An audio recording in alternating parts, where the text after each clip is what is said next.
Halo, selamat datang di channel aku. Nah, teman-teman, kali ini tuh aku pengen share pengalaman aku memutuskan menginsisi tongtai dan liptai pada anak aku.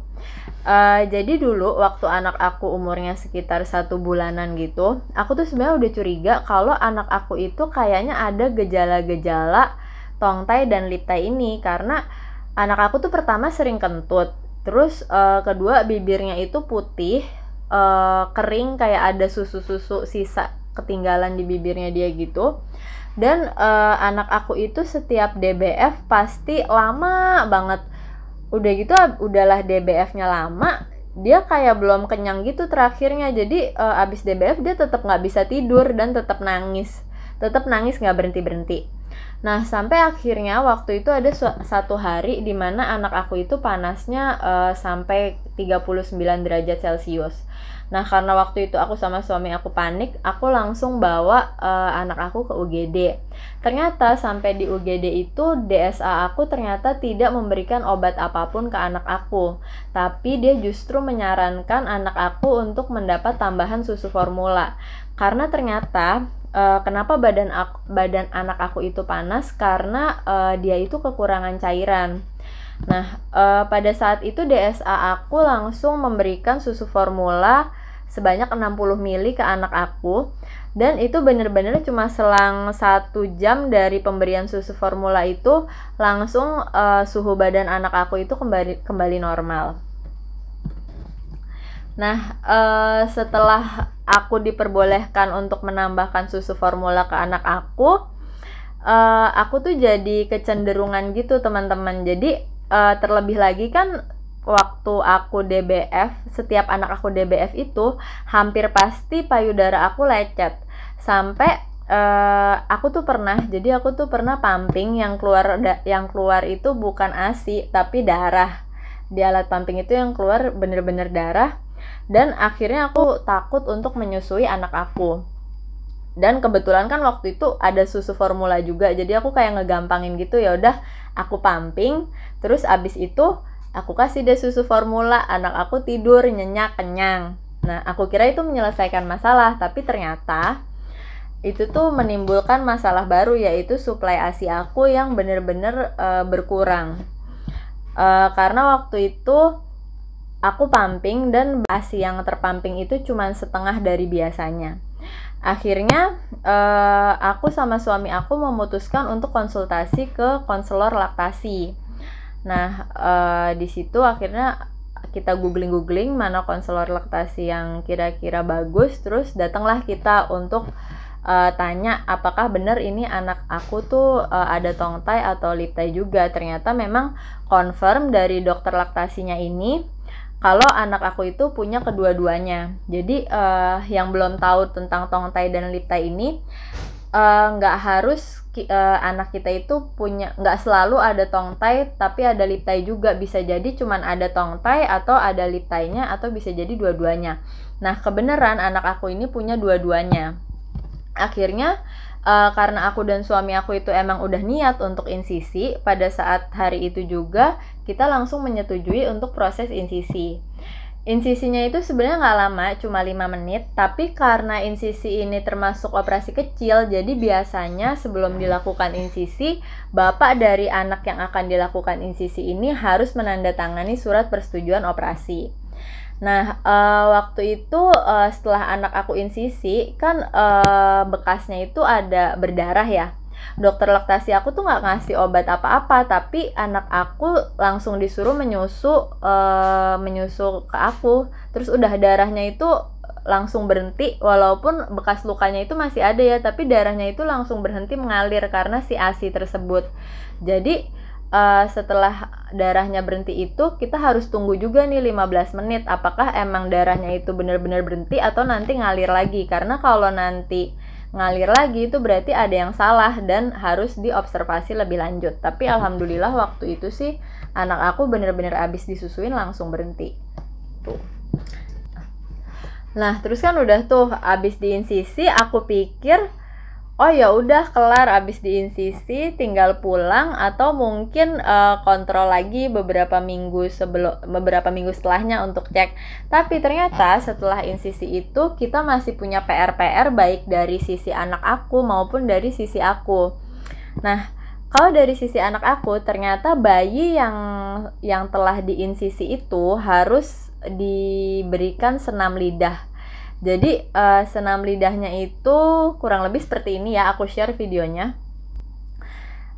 Senam lidahnya itu harus aku lakukan masing-masing gerakan itu kalau nggak salah 5 kali, sebanyak 5 kali juga dalam sehari.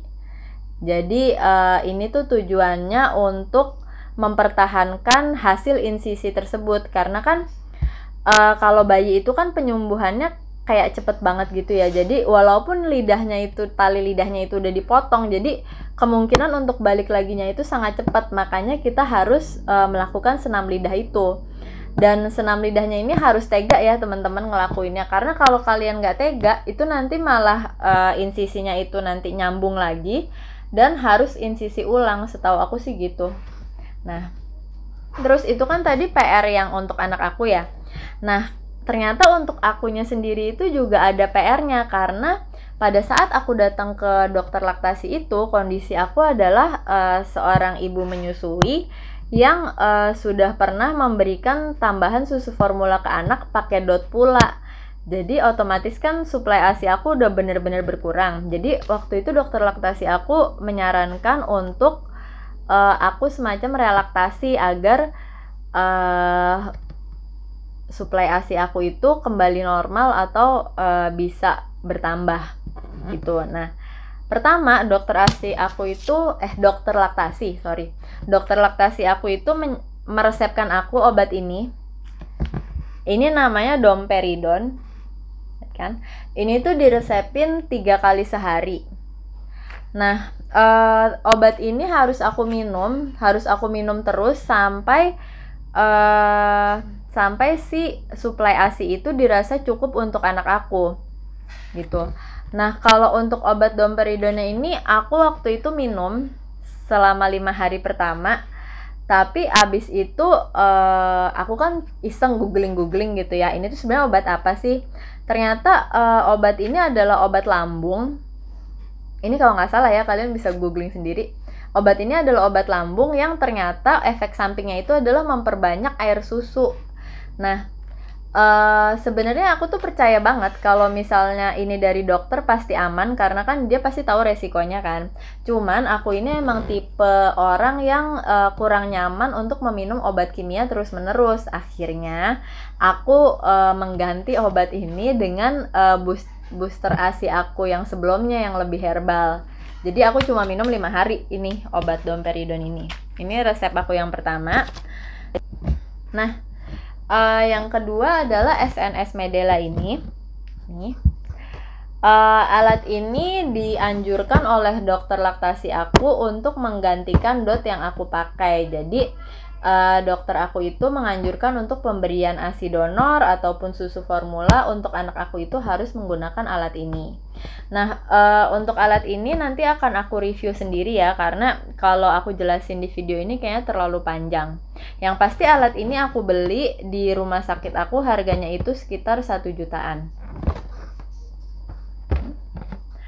Dan yang terakhir, ini adalah soft cup feeder. Ini sih sebenarnya nggak diresepkan sih sama dokter aku. Jadi dokter aku tuh waktu itu cuma bilang, kan kebetulan aku waktu itu kerja ya. Jadi dokter aku nyaranin nanti setelah aku efektif lagi bekerja, sebaiknya yang jagain anak aku itu memberikan susu formula atau ASI donor itu menggunakan cup feeder atau pipet atau bisa juga sendok. Tapi karena anak aku kan anak laki ya, jadi tiap waktu itu pernah dicoba pakai cup feeder tapi sering tumpah. Terus pakai sendok mau, tapi ada masa pas sendoknya itu kita ambil lagi untuk ngambil susunya, jadi ada jedanya gitu kan. Anak aku tuh pasti marah dan nangis. Akhirnya aku memutuskan untuk beli soft cup feeder ini. Nah, ini juga nanti akan aku review sendiri barengan sama alat ini, karena terlalu panjang juga di video ini. Dan yang terakhir, jadi yang terakhir dokter laktasi aku itu waktu itu tanya, susu formula kamu merek apa? Terus aku sebutkan salah satu merek gitu. Terus kata dia, waduh, susu formula kamu itu termasuk susu formula yang rasanya itu cukup gurih dan enak. Kalau kamu kasih susu itu terus-menerus, takutnya anak kamu jadi nggak suka lagi sama ASI kamu. Akhirnya dokter aku mengganti merek susu formula aku dengan Pregestimil. Itu kayak gini susunya. Jadi susu ini aku sih cobain waktu itu, rasanya emang nggak enak banget. Tapi akhirnya aku beli 1 kaleng karena kan emang diresepin. Aku beli, aku pakai 1 kaleng itu, cuman karena aku perhatiin pup anak aku juga jadi kayak lebih cair pas minum susu ini, lebih cair, dan harganya juga mahal banget, 2 kali lipat sama susu yang aku biasa beli. Akhirnya aku cuma beli 1 kaleng doang. Selanjutnya aku balik lagi ke susu formula aku yang pertama. Nah, singkat cerita, setelah 2 minggu aku kontrol ulang ke dokter laktasi aku, proses insisinya itu berhasil. Dan kalau di aku, setelah insisi itu perubahannya tuh banyak banget. Pertama, suplai ASI aku bener-bener bertambah. Pas aku pumping kan kelihatan kan bertambah. Terus yang paling berasa banget nih pada malam hari. Jadi kalau dulu kan, kalau anak aku bangun lagi tidur, aku tuh harus repot-repot bikin susu formula. Terus abis itu aku harus pumping juga, karena kan aku waktu itu sempat pada tahap aku takut kan nyusuin anak aku karena berdarah itu. Nah sekarang bener-bener enggak pakai susu formula kalau malam, dan cuman menyusui langsung aja, dan itu udah cukup untuk bikin anak aku tidur lagi itu.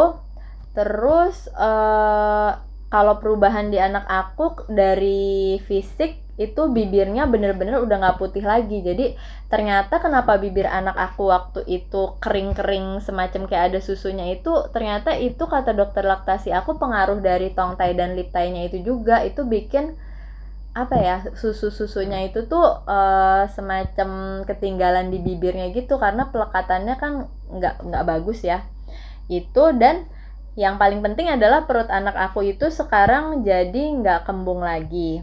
Nah, tapi aku masih tetap pakai susu formula walaupun pemakaiannya itu benar-benar berkurang dari sebelum insisi. Kenapa? Karena waktu itu sebenarnya dokter laktasi aku optimis banget aku bisa balik lagi ke full ASI.